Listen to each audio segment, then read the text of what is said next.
भैया क्या 1 महीना इनफ है पास होने के लिए? क्या 1 महीने में मैं पास हो सकता हूँ? 1 ही महीना रह गया, क्या इतना टाइम इनफ है? इतना टाइम में पढ़ाई हो जाएगी, सब्जेक्ट कवर हो जाएगा, रिवीजन हो जाएगी? सुनो, मैं इस सवाल का जवाब आज तुम्हें बिल्कुल क्लैरिटी के साथ एक ही बारी में समझा देता हूँ, ताकि अब तुम किसी और टीचर के पास इस सवाल का जवाब ढूंढने मत जाओ। पहली बात तो इसका सिर्फ सीधा सा जवाब है कि भैया पढ़ो और पता लगा लो कि क्या तुम 1 महीने में पास हुए। क्या 1 महीना तुम्हारी प्रिपरेशन के लिए इनफ था? तुम्हारा सवाल ही नॉनसेंस। एक बात सोचो लॉजिकली, किस चीज़ पर डिपेंड करता है कि तुम 1 महीने में पास होगे कि नहीं?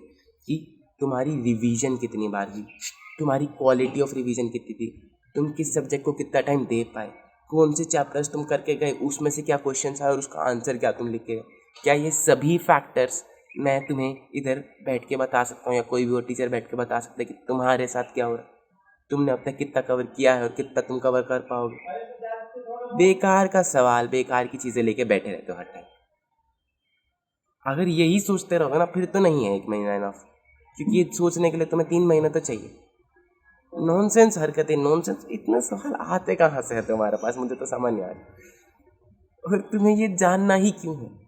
तुम काम करो, तुम देखो कितनी पढ़ाई हो रही है और फिर एग्जाम में जाके बैठ जाओ। तुम्हारा फोकस होना चाहिए काम करना। अब रिजल्ट क्या आने वाला है, क्या हो जाएगा, हाँ 1 महीना इनफ है, बिल्कुल इनफ, अगर नियत से बैठोगे तो। सीधी सी बात है, बात समझ में? तुम क्या ब्लेम डालना चाहते हो किसी और पे कि भाई 1 महीना बचा था, इनफ नहीं था तो मैं पढ़ नहीं पाया? अरे पढ़ो और देखो यार, जो उनसे चैप्टर्स तुमने कर लिए, जिनके साथ तुम कंफर्टेबल हो, उनको साइड करो। और जो उनसे चैप्टर अभी कंफर्टेबल नहीं है, जो उनसे चैप्टर में रिवीजन बाकी है, उनकी रिवीजन करते जाओ। आते आते एग्ज़ाम तक तुम्हें पता चल जाएगा कि तुम्हारा कितना सिलेबस कवर हुआ है। 80% सिलेबस भी अगर तुम कवर कर लेते हो ना, तो भी तुम आराम से पास हो सकते हो, अगर तुमने सही से पढ़ाई की और सही से वो लिखा है। ICI पूरे मार्क्स भी देता है। एक ये बहुत बड़ी मिसकंसेप्शन है कि ICI नंबर नहीं देता, तुम्हारी ही आंसर शीट में किसी ना किसी आंसर में पूरे मार्क्स मिले।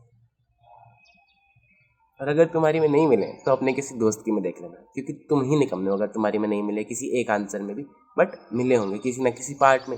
3 मार्क के पार्ट में 3 में से 3 मिले होंगे, 4 वाले में 4 में से 4 मिले होंगे, 6 में से 6 मिले होंगे, पर किसी में, किसी ना किसी क्वेश्चन में, किसी ना किसी शीट में तो पूरे मार्क्स मिले ही होंगे। और जब तुम्हारी ही खुद की शीट में पूरे मार्क्स मिल जाए तो तुम ऐसे कैसे कह सकते हो कि ऐसे पूरे नंबर नहीं मिले?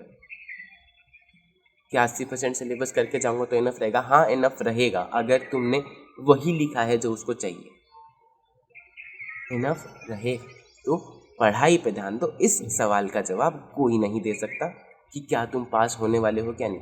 ये सवाल तुम्हारा है ही नहीं कि 1 महीना इनफ है, तुम्हारा ये सवाल है कि क्या मैं पास हो जाऊंगा, और उसका जवाब कोई नहीं देने वाला तुम्हें, ना ही तुम्हें मिल सकता। ठीक है, अगर मेरे पास इतनी ही ताकत होती फ्यूचर देखने की तो मैं यहाँ थोड़ी बैठा होता, शेयर मार्केट में पैसे लगा रहा होता, है ना, करोड़पति बन गया होता। तो तुम्हारा फ्यूचर या किसी का भी फ्यूचर कोई नहीं देख सकता। तुम अपनी पढ़ाई पे ध्यान दो प्लीज़, फालतू की चीज़ों में मत पढ़ो। वीडियो ख़त्म कर रहा हूँ, बाय। कोई और सवाल हो तो लिख दो, मैं फिर से डांट दूंगा तुम्हें।